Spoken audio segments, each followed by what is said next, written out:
mind at all. Okay, so I'll start it back.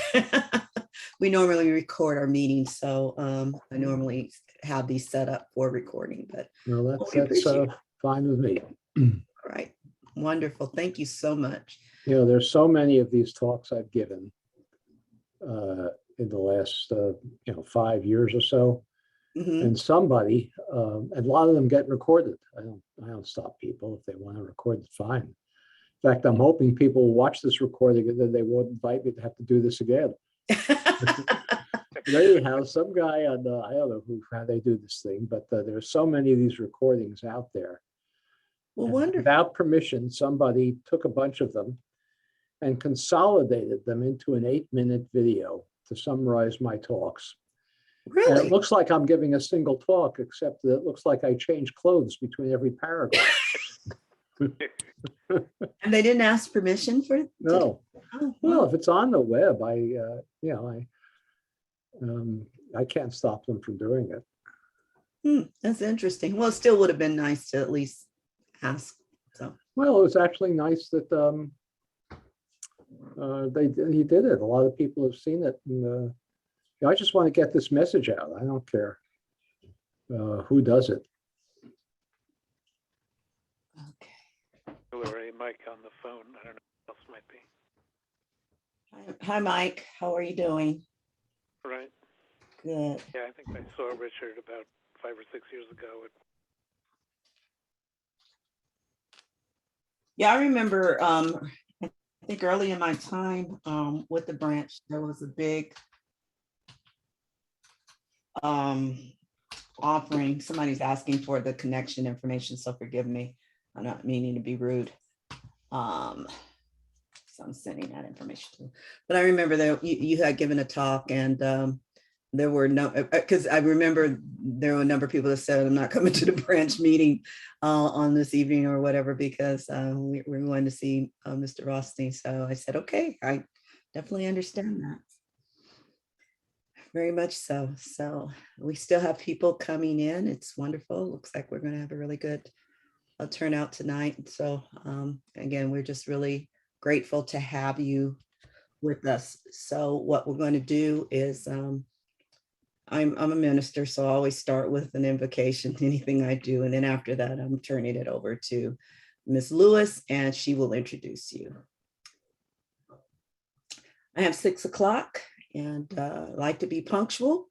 So I just want to, first of all, welcome each and every one of you. Thank you for coming. We have a very, very special evening ahead of us. And so as I was just saying a moment ago, I'm a minister, so bear with me. I always start with an invocation. For any who do not choose to participate, that is totally fine. You can just lower your volume or just ignore me for about 10 seconds.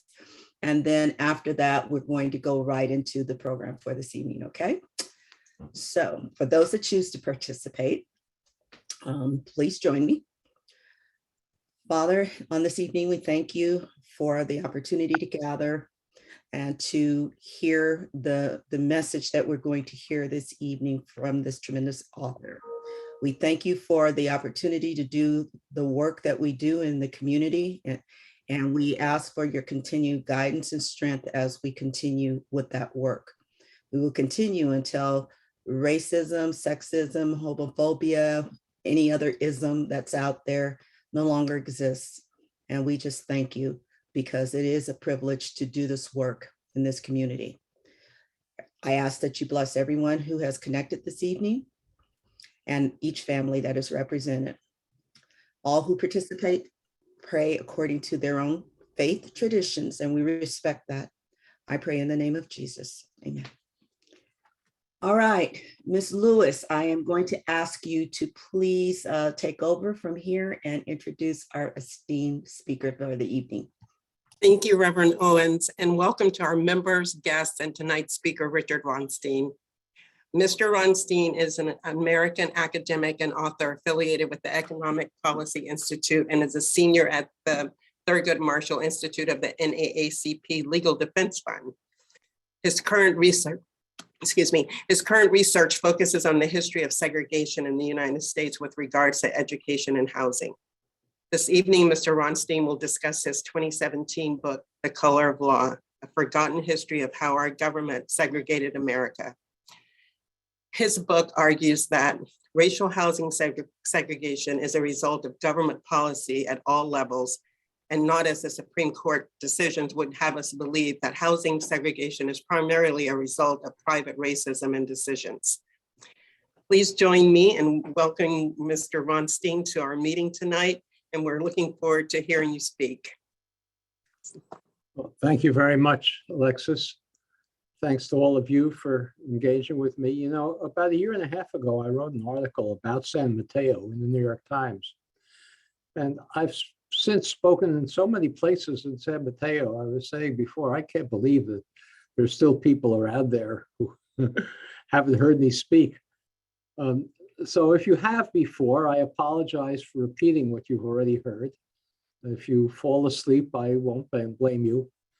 But I'm going to orient this talk, as I have to people who haven't before heard me speak about this. So I apologize, those of you who have already heard me, and this will be repetitious for you, but I guess repetition doesn't do much harm for most learning. So I'm going to proceed. I'm going to begin, Alexis, by reminding all of you that we had a civil rights movement in this country in the 20th century. It began by challenging segregation in law schools, and then went on to challenge racial segregation in colleges and universities. And then in 1954, as you all know, the civil rights movement persuaded the Supreme Court to prohibit ongoing segregation of elementary and secondary schools. And that Brown versus Board of Education decision of 1954 gave inspiration to a movement of activists. They engaged in marches and demonstrations and civil disobedience.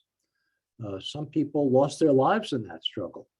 Others were severely injured, as we all were reminded a year or so ago when John Lewis passed away, and we commemorated his life and his courage.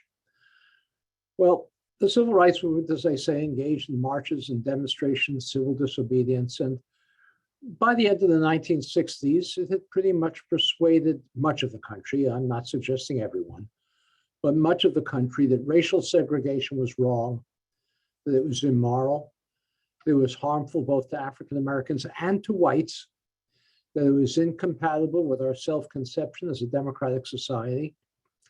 And with that understanding, it succeeded in ending segregation of public accommodations, restaurants, ending segregation on public transportation, buses, trains, ending segregation in employment.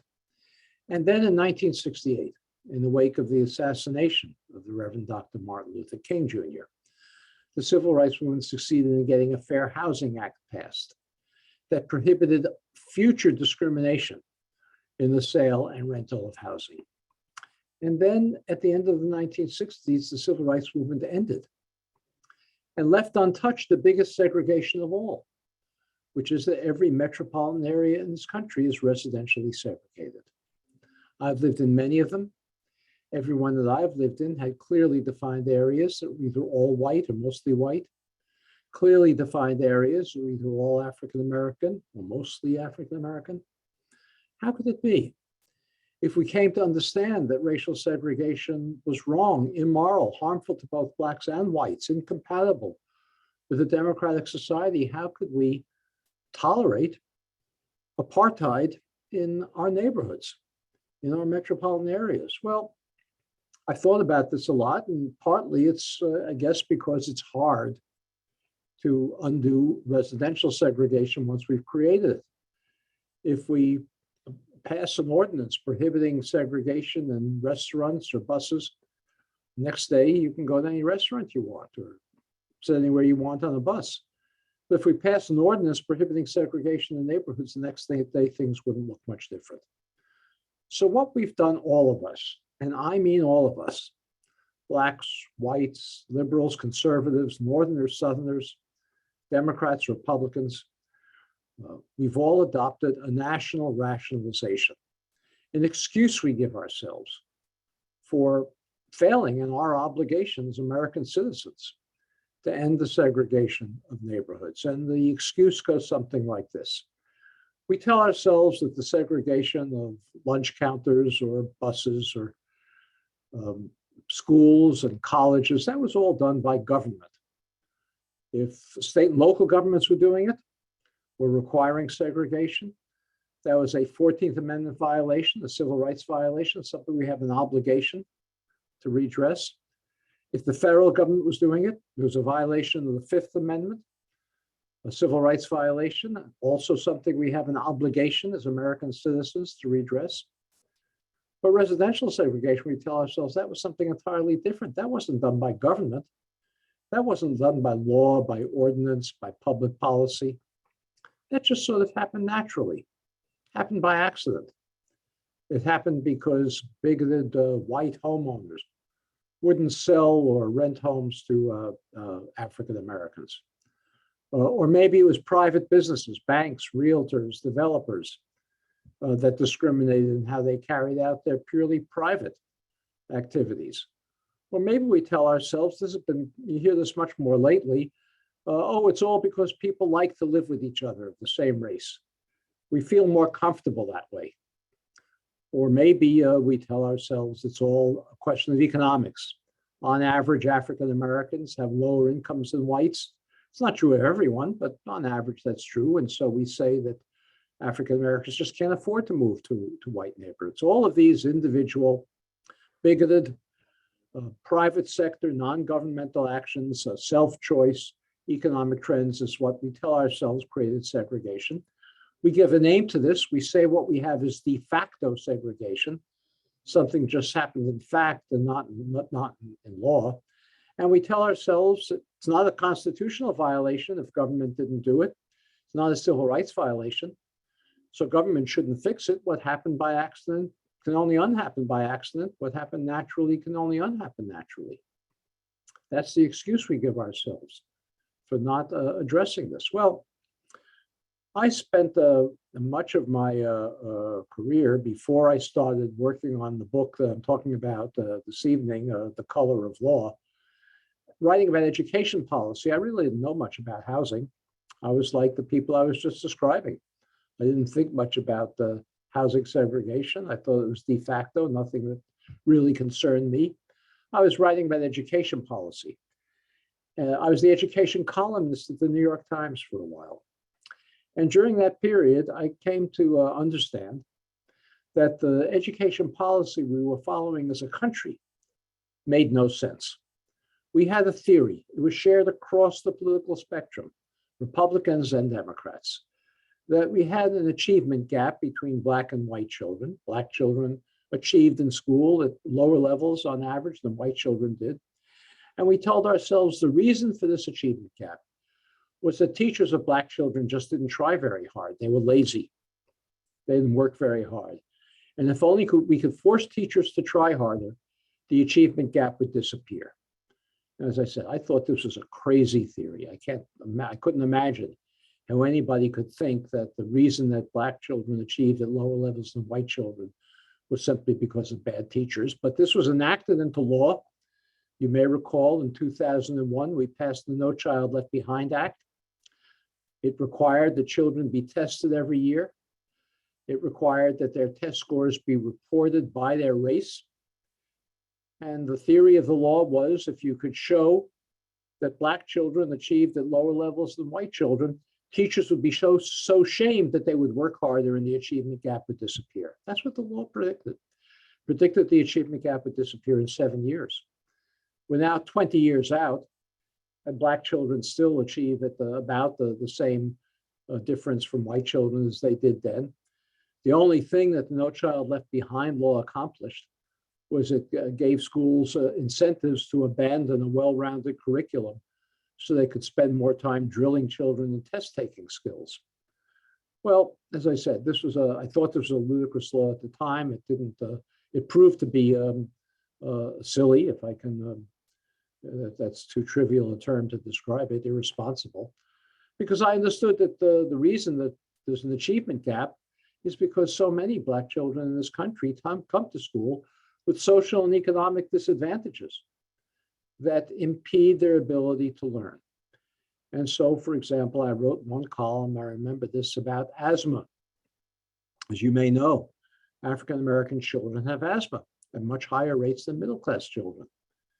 They have asthma because many of them live in more polluted neighborhoods with more industrial facilities nearby, more trucks driving by their homes, more dilapidated buildings in which they live, more vermin in the environment, or empty lots kicking up dust. And if a child has asthma, that child is more likely than a child who doesn't. It's not true in every case, but more likely to come to school a little bit drowsy because they've been up at night wheezing. And if you have two groups of children who are identical in every respect, except one group has a higher rate of asthma than the other, that group's going to have slightly lower achievement just because it's drowsier in school. It doesn't make a big difference. It makes a tiny difference. Asthma doesn't explain the achievement gap, but then you begin to think of all of the other social and economic challenges that children from low-income African-American neighborhoods face. Asthma, lead poisoning. Lead poisoning has a measurable impact on a child's IQ. Lead poisoning because African-American children are more likely to live in older buildings where the paint was lead-based, something that's now prohibited. They're more likely to live in neighborhoods where lead pipes deliver water to their homes, something that's now prohibited, but still exists in low-income Black neighborhoods. Homelessness, economic insecurity.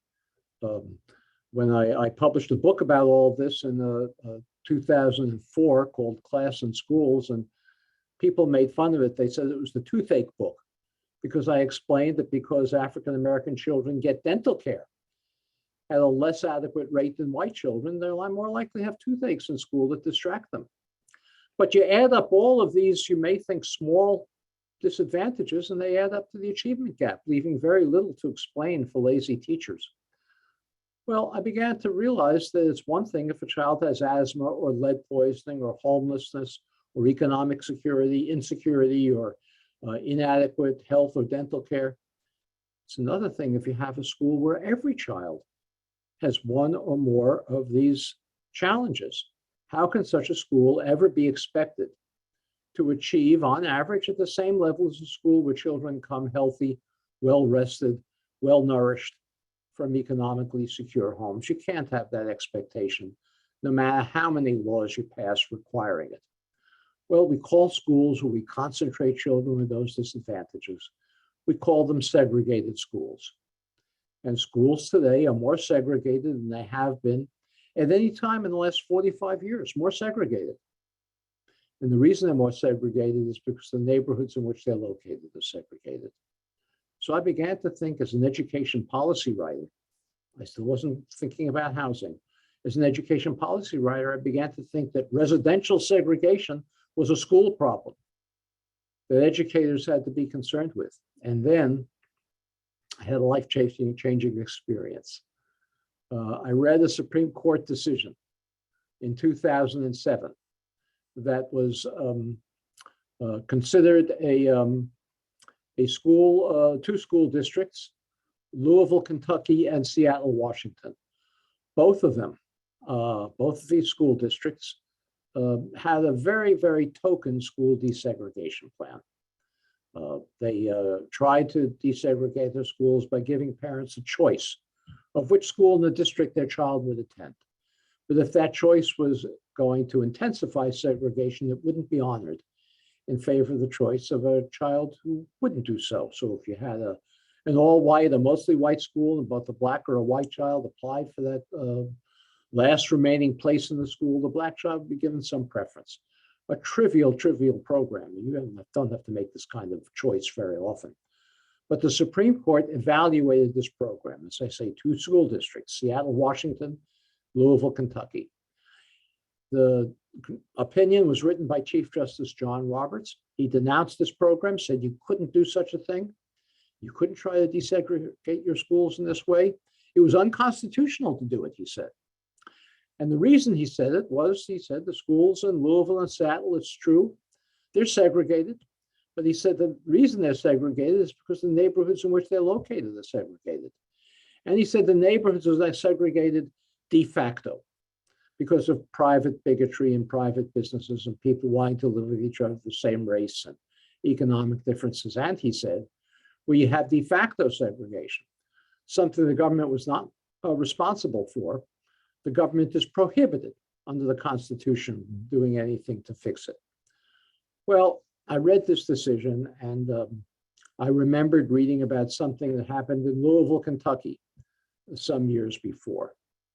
In Louisville, there was a white homeowner in an all white suburb, single family homes called Shively. That white homeowner had an African-American friend living in the center city of Louisville.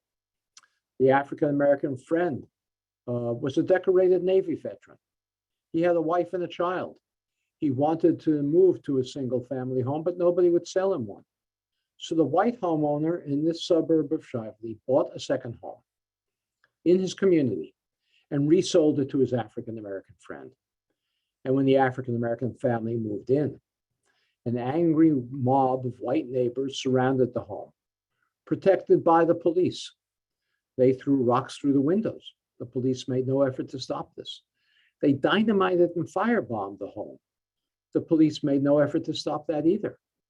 But when this riot was all over, the state of Kentucky arrested, tried, convicted, and jailed with a 15-year jail sentence the white homeowner for sedition, for having sold a home in a white neighborhood to a Black family. And I said to myself, this doesn't seem to me much like de facto segregation in Louisville, Kentucky.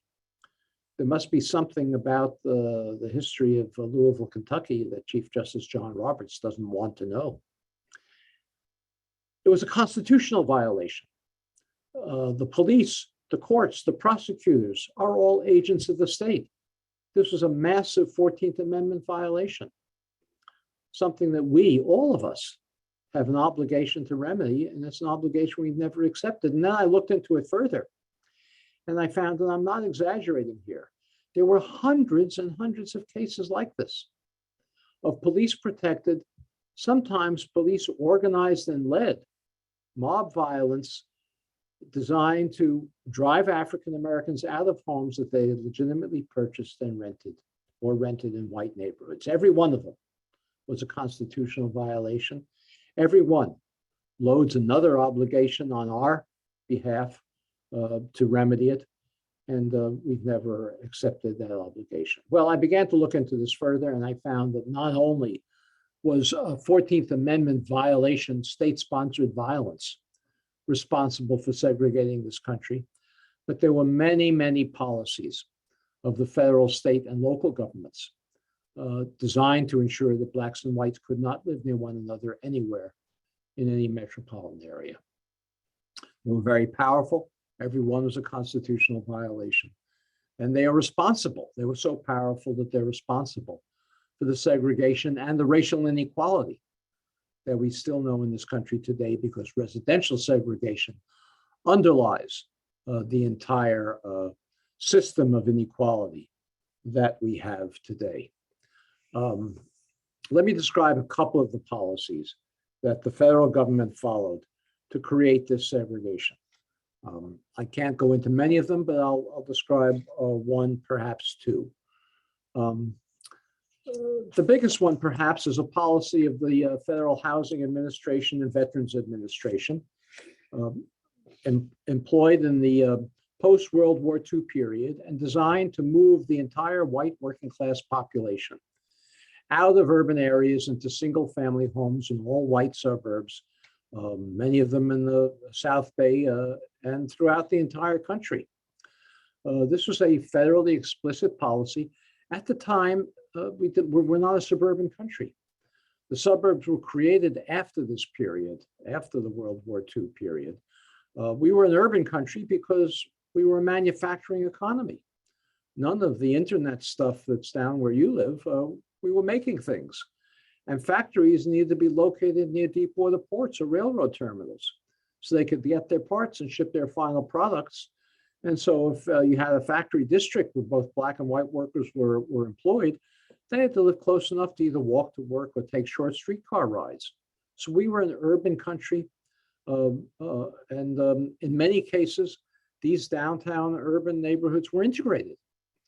Well, the federal government designed a program to move the entire white population out of these areas into single-family homes in all white suburbs. And you're familiar with many of them. They are in California. They're on the East Coast, in the San Francisco Bay Area. I think of maybe San Leandro or San Lorenzo or Westlake in Daly City. All of these were created by the Federal Housing Administration and Veterans Administration for whites only in the post-World War II period. The builder of Westlake, Henry Dolger, it was 15,000 homes in one place. Same thing with giant suburbs like San Lorenzo, the developer David Bohannon. They could never have developed these suburbs on their own. No bank would be crazy enough to lend them money to do it. Who's going to lend you money to build 15,000 homes that you have no buyers for? The only way that these developers could build these homes, build these giant subdivisions that exist in every metropolitan area in the country, the only way they could do it is by going to the Federal Housing Administration or Veterans Administration, submitting their plans for the development, the materials they were going to use, the architectural design, the layout of the streets, and a commitment never to sell a home to an African American, required by the Federal Housing Administration and Veterans Administration.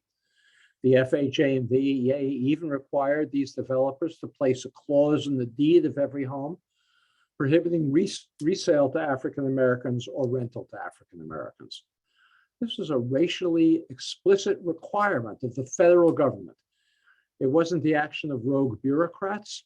It was written out in the federal policy manual. It was called the underwriting manual. I provide some citations from that manual in my book, The Color of Law. It was, the manual said that an appraiser couldn't recommend for a federal bank guarantee a development that was going to include African Americans. The manual went so far as to say you couldn't even recommend for a federal bank guarantee a development that was going to be all white if it was going to be located near where African Americans were living. Because in the words of the federal manual, that would run the risk of infiltration by inharmonious racial groups. In my book, The Color of Law, I have a photograph of a 6-foot-high, half-mile-long concrete wall that the developer in Detroit of an all-white project was required by the Federal Housing Administration to construct in order to separate his project from a nearby Black neighborhood to ensure that no African American could walk into this neighborhood. This was a federal written requirement. This notion of de facto segregation is utter nonsense. There is no basis in reality to it whatsoever. Of course, some of the developers were bigoted. They wouldn't have sold to African Americans if they had the choice, but they didn't have a choice. They were required by the federal government not to sell to African Americans. And the federal government, the Federal Housing Administration or Veterans Administration had said to these developers in California or anywhere else in the country, sure, we'll guarantee your bank loans, but you have to sell on a non-discriminatory basis. That's what the federal government was required by our Constitution to do. And if it had done so, these homes would have had to been sold on a non-discriminatory basis, regardless of what the developers did or did not want to do in their private, bigoted views. So this is a state-sponsored system. The homes were inexpensive. In this article I wrote in the New York Times a year and a half ago about San Mateo, I described a development, a neighborhood called Hillsdale. You all know it, I'm sure. Hillsdale was created in the 1940s. The homes then sold for about $100,000 a piece in today's money. Any African American or white working class family with a job in the post-war economy could have afforded to buy a home for $100,000, especially returning war veterans, some of whom were African American, who were required to make no down payment. Their monthly payments on a $100,000 a year mortgage, $100,000 mortgage rather, were less than they were paying for rent in urban areas. So it's not that Blacks couldn't afford to move into these neighborhoods. They could. They were explicitly excluded by the federal government. In my book, The Color of Law, I describe another neighborhood not so far from you in Palo Alto, where after World War II, Stanford University tried to hire the great novelist Wallace Stegner to come and take a job teaching writing at Stanford. Wallace Stegner, in those days, college professors weren't paid the exorbitant salaries that Stanford pays them now. College professors was an ordinary lower middle class job. When Wallace Stegner came to the South Bay, he couldn't find housing for his family. There was a housing shortage after World War II. Builders were prohibited from using construction materials to build housing for civilians during the war. And during the Depression, there was very little housing built, so there was a shortage. Wallace Stegner eventually joined a cooperative of 100 families, people of similar incomes to himself, not just college professors, but school teachers and electricians and so on. And together they bought a tract of land outside Stanford University and proposed to build homes for 400 families on this tract. They went to the bank, local banks, to get loans to build the homes. The banks went to the Federal Housing Administration, and the Federal Housing Administration told them they couldn't lend money on a guaranteed basis to this cooperative because there were 3 African-American members of this 100-person cooperative. Unless the cooperative expelled the 3 Black members, the Federal Housing Administration refused to guarantee their loan. The cooperative tried to make compromises with the Federal Housing Administration that promised that the African-American population of its community would never exceed the percentage of African-Americans in the state of California. Federal Housing Administration refused all compromises. Eventually, Stegner and the other leaders of this cooperative disbanded it. They sold the land to a private developer. He built the community called Ladera. Some of you may know it, just outside Stanford.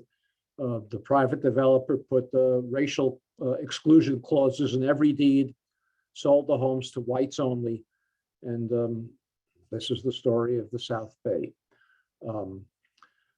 This policy of the Federal Housing Administration and Veterans Administration had enormous consequences. Those homes that I sold at the time for $100,000 a piece, all across the country, no longer sell for $100,000, as you know. Hillsdale may be an extreme example. The homes, the properties I looked at there were selling for $1.5 million. $100,000 homes selling for $1.5 million. But in most of the country, it's not that extreme. The homes now sell for $300,000, $400,000. The white families who bought those homes gained equity as the homes appreciated in value. They gained wealth. They used that wealth to send their children to college. They used it to perhaps finance temporary emergencies, like maybe temporary unemployment, maybe a medical emergency. They used it to subsidize their retirements, and they used it to bequeath wealth to their children and grandchildren, who then had down payments for their own homes. African Americans were prohibited from participating in this wealth building program. The result is that today, African American incomes on average are about 60%, 60% of white incomes. That's a difference. There's a whole story behind that. I don't have time to go into that this evening. But you'd think that African American wealth would be roughly 60% as well. And you can save the same amount of money from the same incomes. But the reality is that while African American incomes are about 60% of white incomes, African-American wealth on average is about 5% of white wealth. And that enormous disparity between a 60% income ratio and a 5% wealth ratio is entirely attributable to unconstitutional federal housing policy that was practiced in the mid-20th century that every one of us as American citizens has an obligation to remedy, an obligation that I keep on saying that we have never undertaken and that we should be ashamed for not having undertaken as American citizens. Well, that wealth gap and the segregation that the federal government created with this policy, and there are many, many others that I don't have time to describe this evening, but I describe many of them in The Color of Law, is responsible for much of the social inequality we have today, for much of the most serious problems that we face in this country today. I began talking with you this evening by talking about the achievement gap in schools. That's the result of concentrating the most disadvantaged children in single classrooms and single schools where they overwhelm the ability of the school to address their social and economic problems. Their families have no wealth to be able to move to higher opportunity neighborhoods. They can't make down payments. Eventually, the jobs that they used to hold at the time I was describing earlier, where the factories were located near where they were living, those jobs disappeared. White families were able to follow those jobs as they moved to the suburbs, as the highways were being built, and the factories no longer needed to be located near deep ports and railroad terminals. African Americans were not able to follow those jobs as they left the cities, and they became poorer and poorer. The achievement gap is one result of that. Health disparities, another result. As you know, African Americans have shorter life expectancies on average, greater rates of cardiovascular disease, in large part because they live in more polluted neighborhoods, less access to groceries, supermarkets selling fresh food, more stress from overcrowding. The segregation that we created with this policy is also responsible for the mass incarceration and police abuse of young African-American men. I'm not suggesting that no police officer would ever abuse a young man if it weren't for the fact that young men were segregated, young Black men were segregated, but it's much, much more intense as a result of when you concentrate the most disadvantaged young men in single neighborhoods where they have no access to jobs, no access to jobs in the formal economy, that is, no access to the transportation to get to those jobs, no experiences in schools that aren't overwhelmed with social and economic problems, it's inevitable that police are going to engage in confrontations with them. And it's inevitable that the police are going to adopt tactics of control that would never be tolerated in non-segregated neighborhoods. And the racial segregation that we created as a result of these government policies, unconstitutional government policies, is also responsible for something that's very, very frightening and dangerous today. And that's our enormous political polarization, which is greater than any time since the 1850s that led to the Civil War. How can we ever expect to develop the common national identity that's necessary to preserve this democracy if so many African Americans and whites live so far from each other that we have no ability to understand each other, no ability to empathize with each other, to understand each other's life experiences? Again, I'm not suggesting that our political polarization is entirely racial, but it largely tracks racial lines. We all know that. And it's a necessary consequence of the enormous apartheid conditions, the separation of the races that we have in this country. Well, I'm getting close to my time. I'm very quickly going to describe one other federal policy, and that's public housing. Wherever the government built public housing in the 20th century, it segregated it, separating Blacks and whites in separate projects, frequently that existed in those integrated neighborhoods that I described earlier. The great African-American poet, novelist, playwright Langston Hughes describes in his autobiography, The Big C, how he grew up in an integrated downtown Cleveland neighborhood. We don't think of downtown Cleveland as being an integrated place today, but that's what it was when he grew up in the early 20th century. He said in high school, his best friend was Polish. He dated a Jewish girl in high school. It was an integrated high school and an integrated Cleveland neighborhood.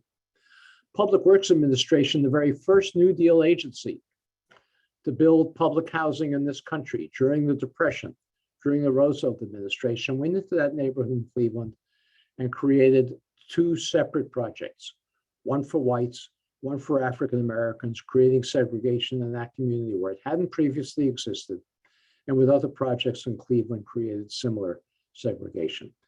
This is largely how the West Coast, California, came to be segregated initially. As you may know, although some African Americans were living in California before World War II, many came during the gold rush and others came individually, but the massive migration of African Americans to California and other West Coast places came about during World War II, when war industries, war plants were established primarily to build ships and airplanes, and both Black and white workers flocked to California to take jobs that had been scarce during the Depression. Hundreds of thousands of workers coming here.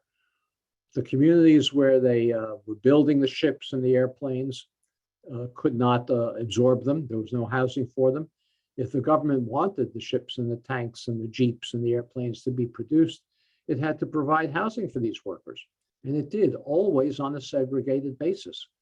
Again, there wasn't much of an African American population here in California at that time, prior to this mass migration of Black and white workers. In San Francisco, the federal government built 5 projects for shipyard workers. 4 were for whites only, 1 for African Americans, and it was placed in the Fillmore district that later became the Black neighborhood of San Francisco.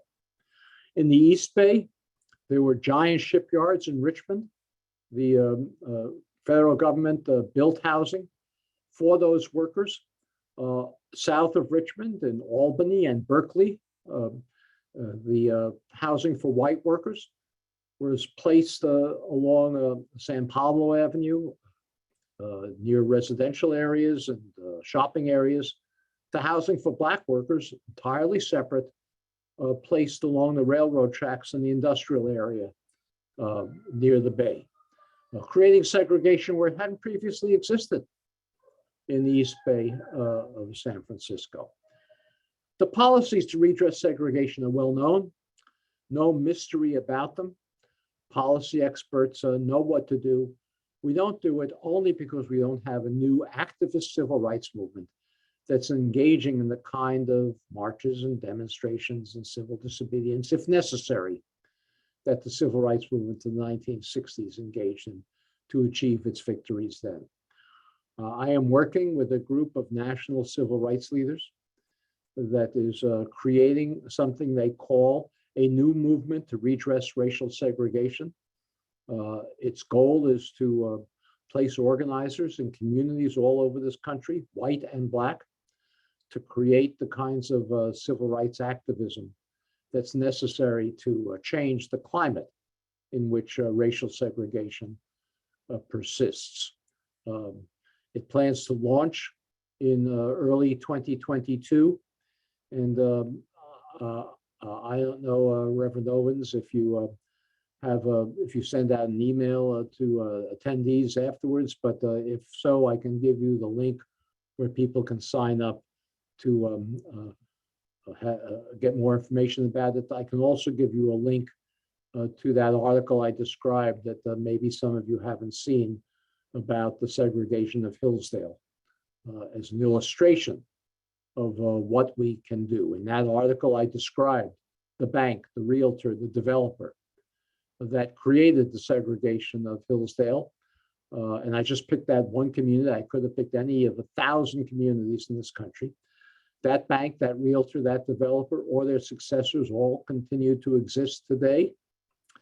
And they have an obligation to contribute substantial funds to the subsidy of the movement of African Americans into better homes in higher opportunity communities from which that bank, that realtor, that developer once excluded them. With that, I think I've used up my time. I want to thank you for your attention, and I'll be happy to have some questions and try to answer them. So questions and comments, please put them in the chat. And we have a few already that are in the chat. So while we're starting with those first questions, please put your questions in the chat. And also, in case we have some questions that we don't have time to get to, please include your email. And we will see if we can get answers to your questions at a later date, but we would need to know how to get in contact with you. So please include your name and your email in your questions.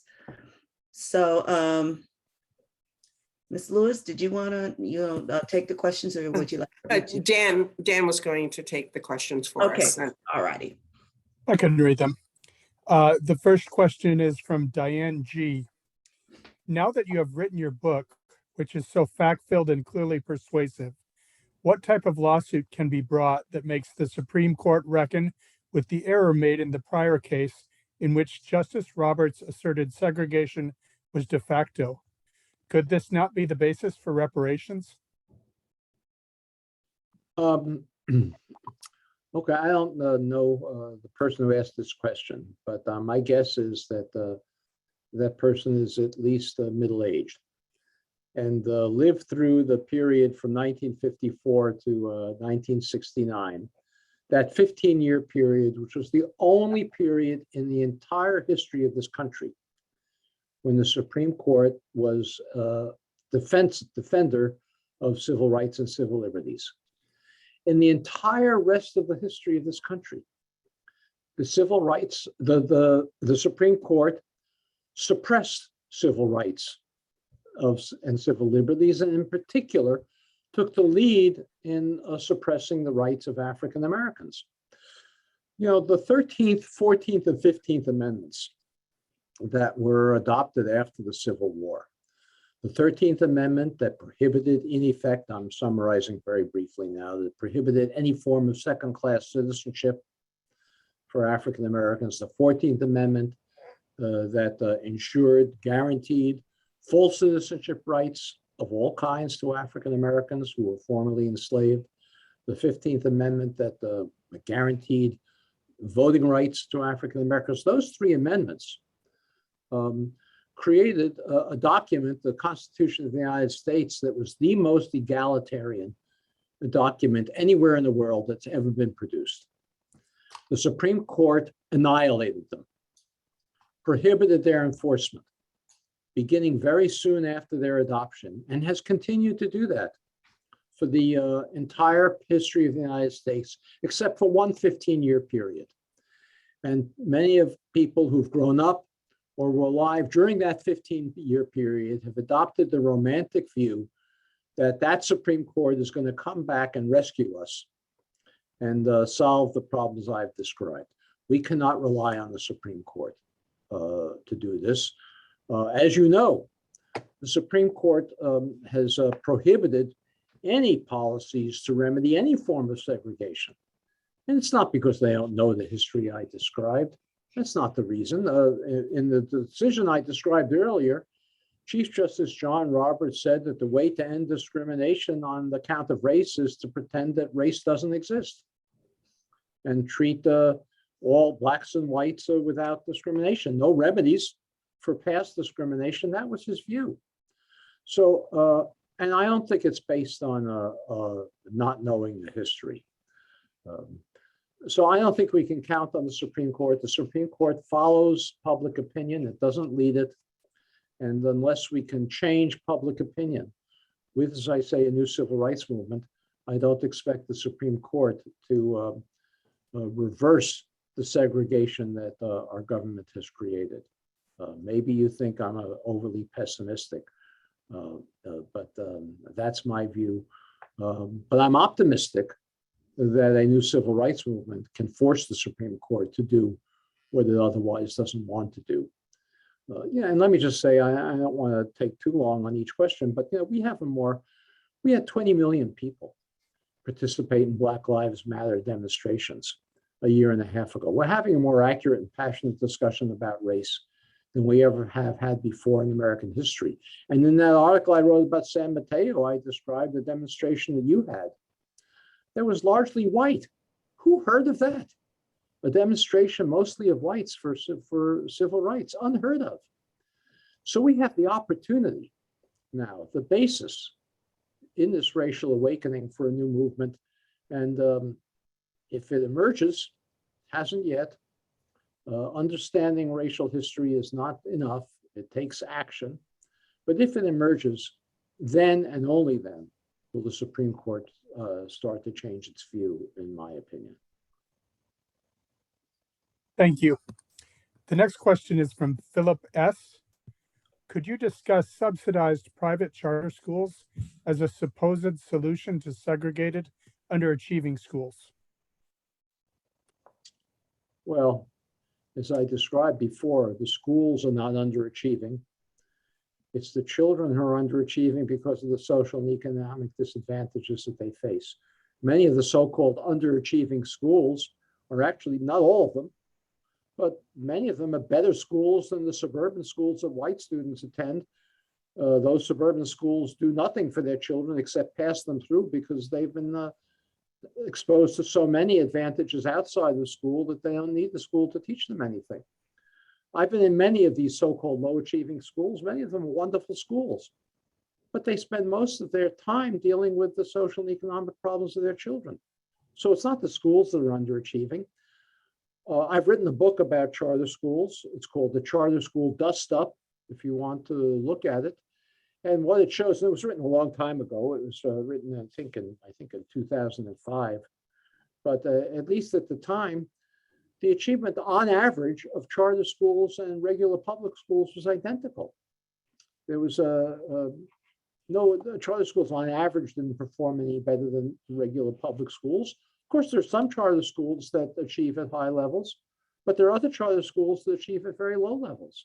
And the reason for that is the whole theory of charter schools is they're less regulated than regular public schools. So if they're not regulated, for example, schools don't have to hire teachers who've gone through the regular credentialing process of going to education classes and taking education courses and being credentialed by the state. Well, the charter school proponents say that's going to allow schools charter schools to hire great teachers. And some charter schools do hire great teachers, take advantage of this. But you know what? For every charter school that's publicized that hires great teachers because they don't have to be certified, there's another charter school which is hiring the cousins of the principal with no training whatsoever, and where the achievement in that school is much lower. So on average, the achievement of charter schools isn't any better than the achievement of regular public schools. There are many other problems with charter schools as well that I won't go into. But the notion that somehow you can solve the problems of public education by eliminating the regulations that schools have to follow ignores completely the social and economic environment that the schools serving disadvantaged, low-income Black children have to face. If we want schools to achieve at higher levels, we got to get children better prepared to come to school. And that can only be done with the social and economic policies that will address the underlying conditions that create the challenges that they have to face. Thank you. The next question is from Miriam D. Thank you for your work and taking the time to speak with us.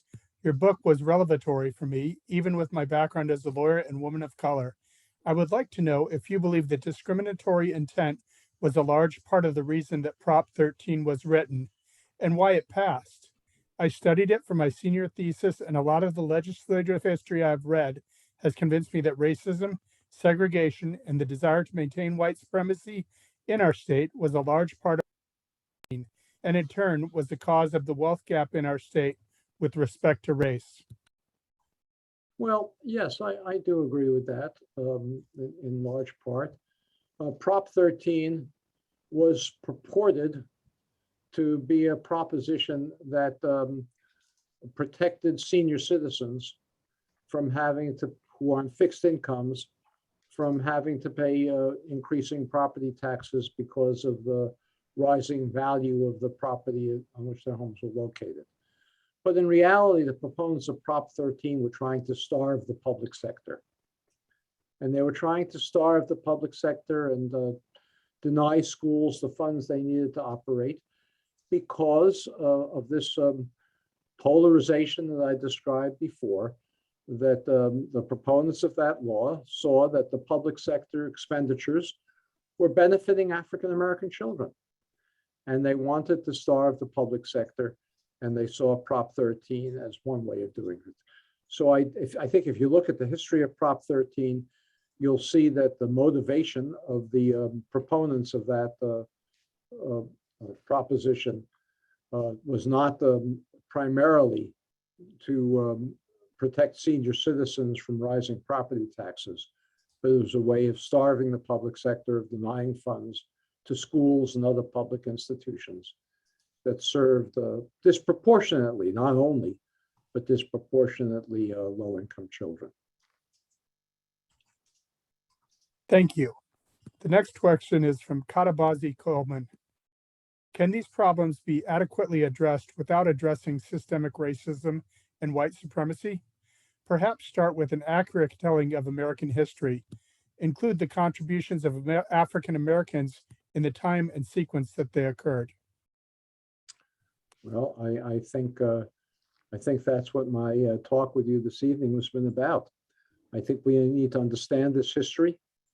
We need to understand the unconstitutional way in which our segregation was created.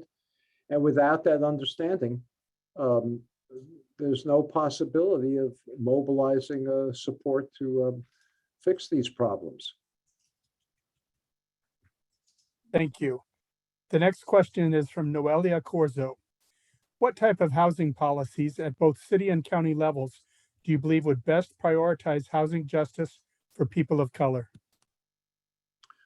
Well, there are too many of them to mention.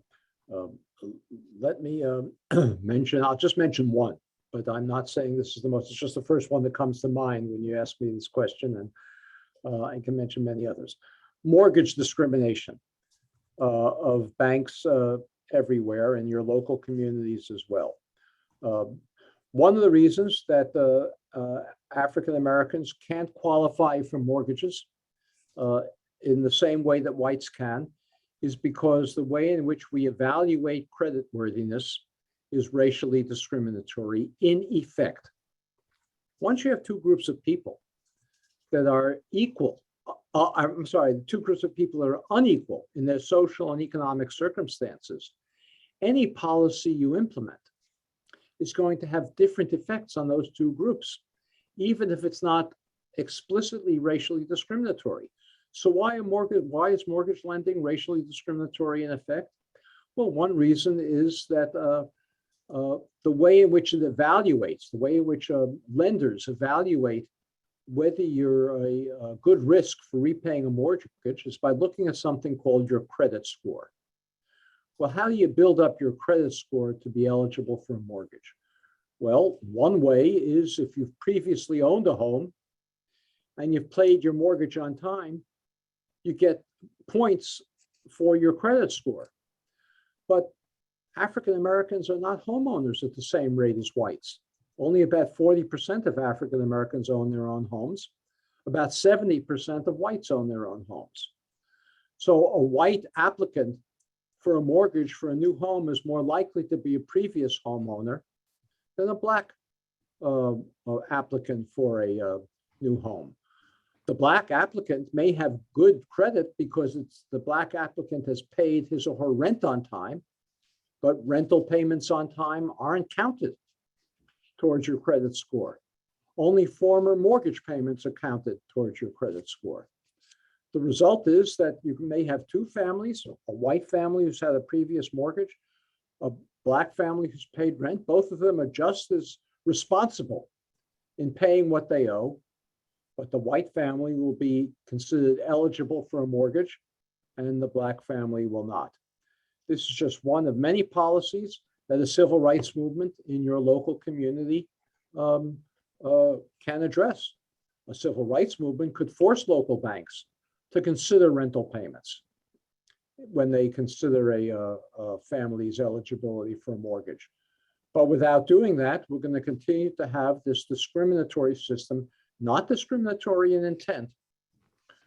The reason we don't count rental payments and we do count mortgage payments is because it's very hard for the credit scoring agencies to collect rental payments.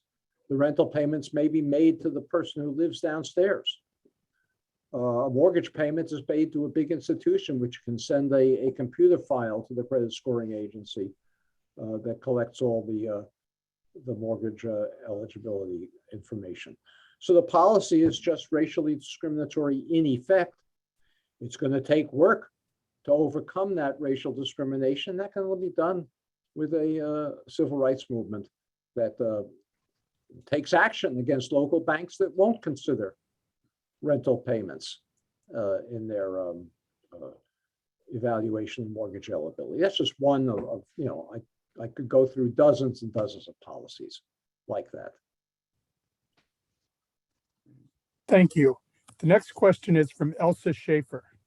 Have the Obamas, Bidens, and Merrick Garland received copies of The Color of Law? Again, I don't know. I admire all the people you just mentioned, but I don't care because I'm focused on whether you've received copies of The Color of Law, because it's only you who can create the civil rights movement that can make this change. The Bidens, the Merrick Garlands, well, the Obamas are no longer in those kinds of positions. They'll respond to the pressure that you create.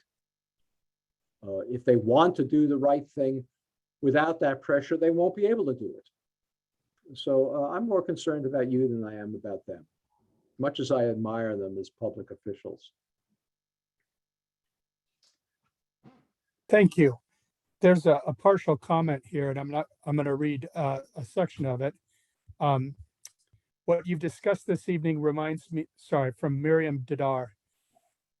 What you've discussed this evening reminds me of the congressman you quoted in your book. You have no right to use housing against civil rights. Housing is advanced in the interest of the general welfare and the interest of strengthening democracy.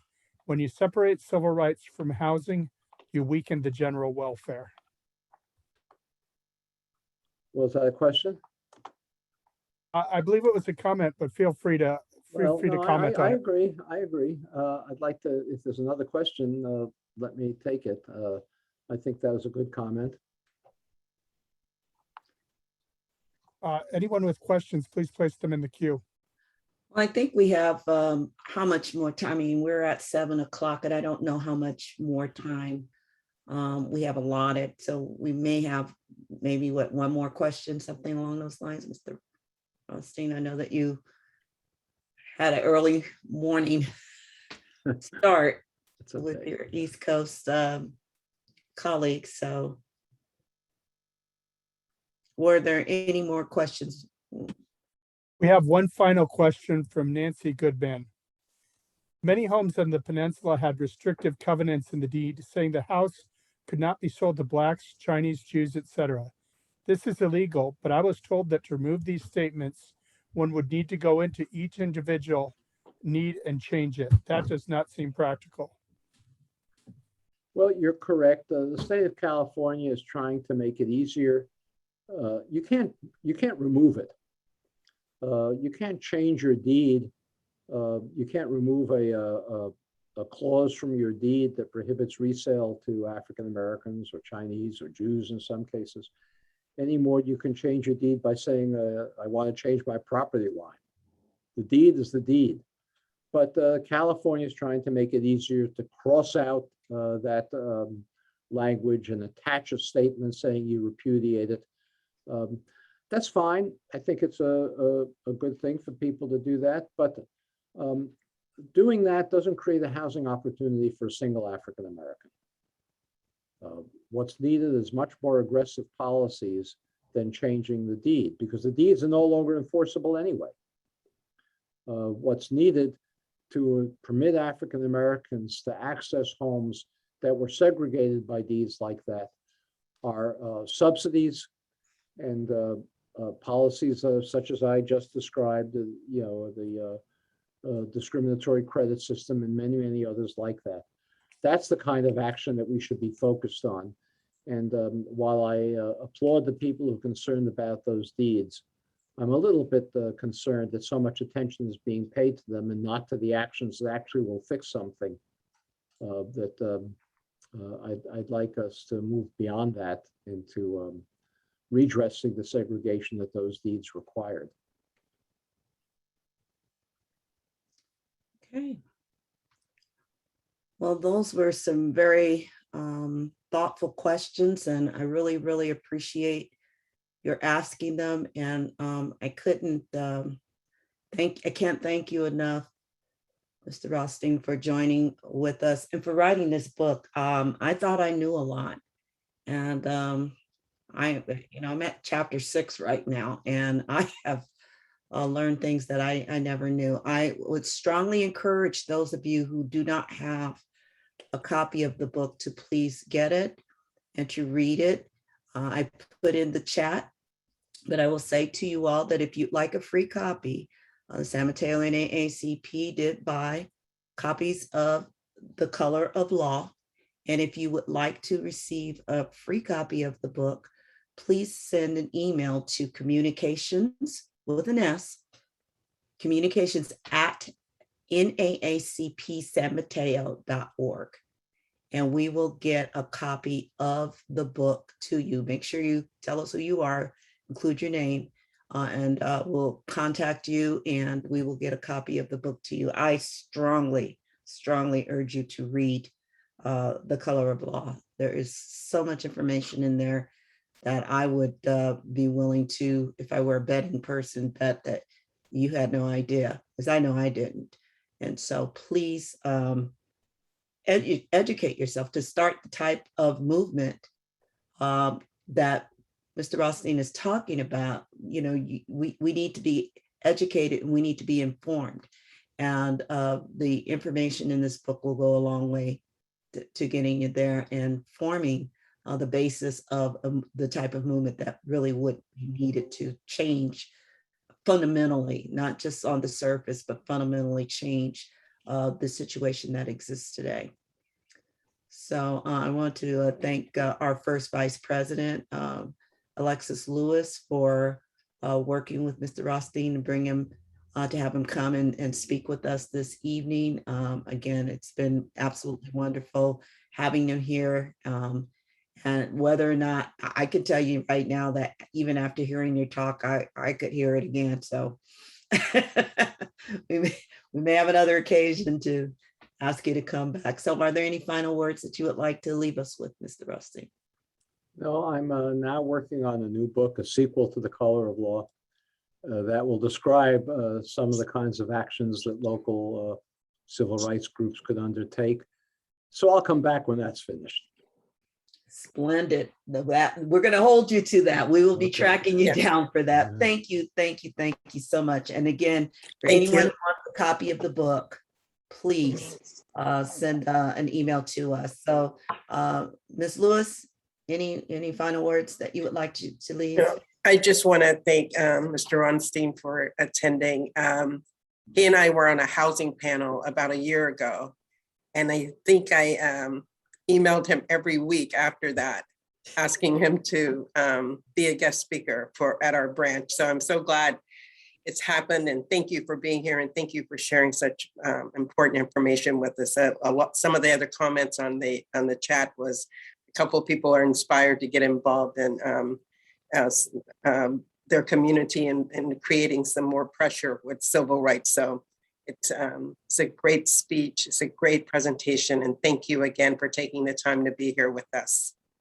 Well, Yeah. thank you, Alexis. And let me say this, I will send you some information that you can distribute if you want support in your organizing activities from the new movement to redress racial segregation that I'm trying to work with. I'll send you some follow information about how you can get in touch. Okay, sounds Thank good. you. Thank you. And if any of you want to have, want to be on our mailing list to make sure that you get that information as we forward it, please again, send an email to communications@naacpsanmateo.org, and we will make sure that you are added to the mailing list and that you get that information. So again, thank you. I really appreciate all of you who have come.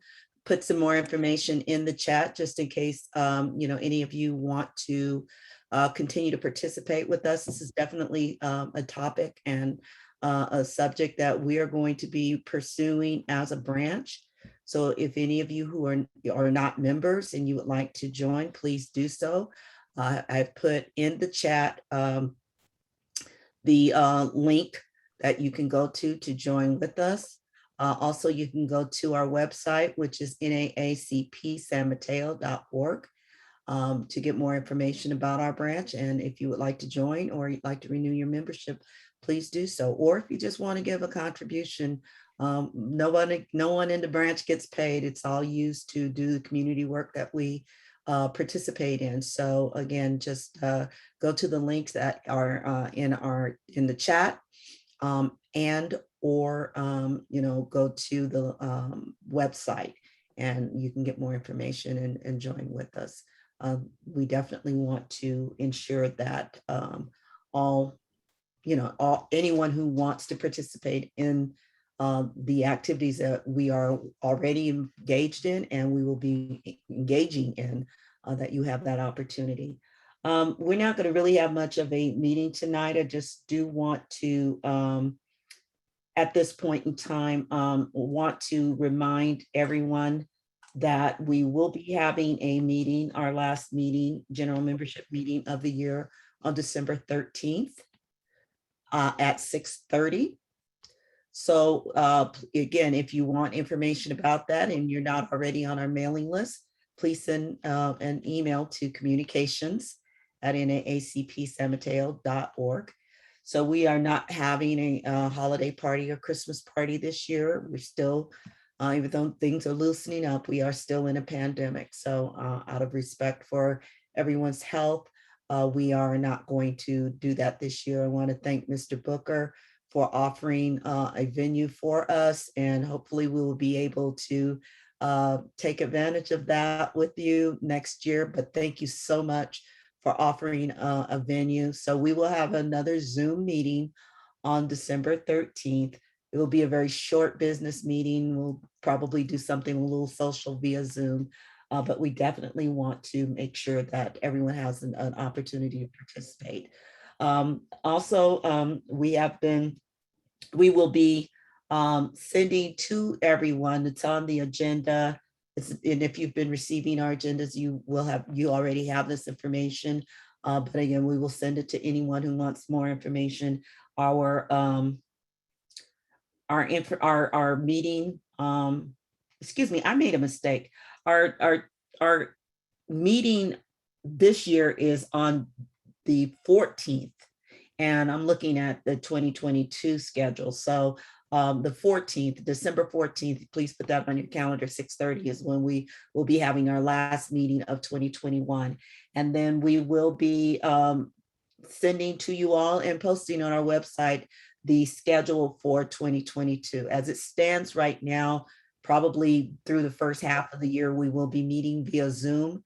We'll be taking a look as the year progresses at the possibility of getting back together in person. But right now, we know we can hold a Zoom. So please, if you don't have that information, let us know. We'll get that to you.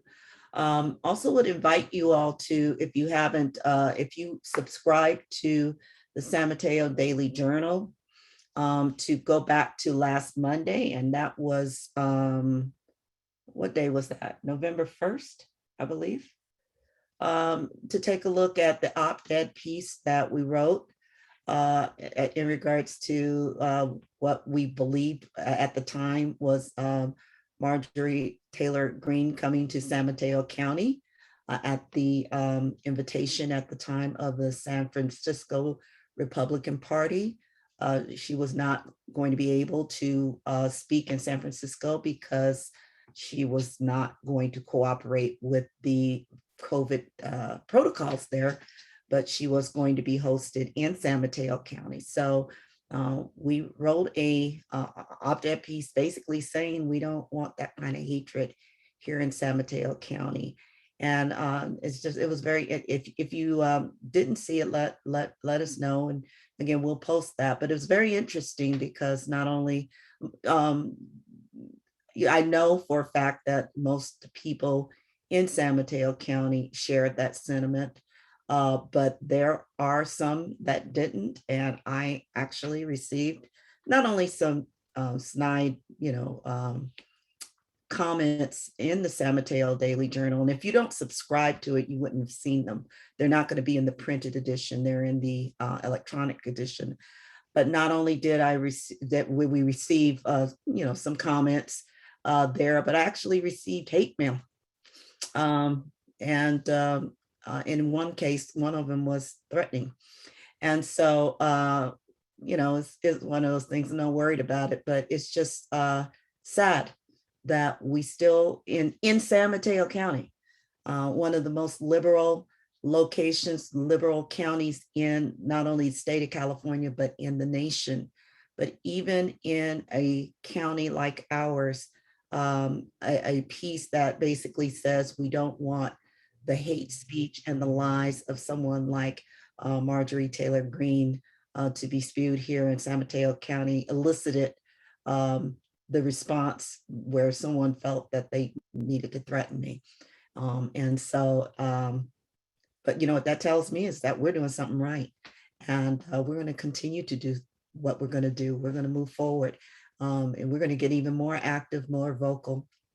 And I think that what Mr. Rothstein has presented us with is something that we really need to take this opportunity to right this wrong. Again, I had no idea that the federal government participated in intentional segregation at that level.